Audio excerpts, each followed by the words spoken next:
கொடுங்கன்னு சொன்னேன். அவர் வந்துட்டு ஒரு புக்கு கொண்டு வந்தாரு.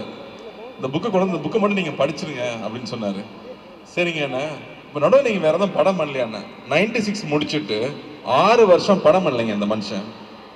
எப்படி இவங்க ஃப்ரெண்ட்ஸ் விட்டு வச்சாங்கன்னு தெரியல. வேற இல்ல ப்ரொடியூசர்ஸ் தான் எப்படி விட்டு வச்சாங்கன்னு தெரியல. பட் அதுதான் பிரேம். ஒரு பணம் புகழ் பின்னாடி ஓடுற ஆள் இல்லை.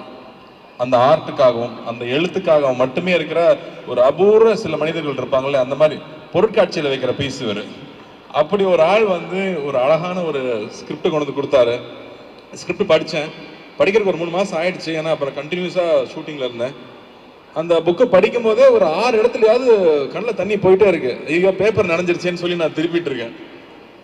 படித்து முடிச்சுட்டேன். எனக்கு வந்து அந்த அந்த புக்கை பற்றி என்ன சொல்கிறதுனே தெரியல. ஏன்னா மனசுக்குள்ள வந்து சக்தி சொன்ன மாதிரி அவ்வளோ உணர்ச்சிகளை கொண்டு வருது. நான் தேங்க்ஃபுல்லி நாங்கள் வந்து ஃபர்ஸ்ட் ஜென்ரேஷன். நான் அப்பா அம்மா வந்து கிராமத்துலேருந்து வந்தவங்க. நான்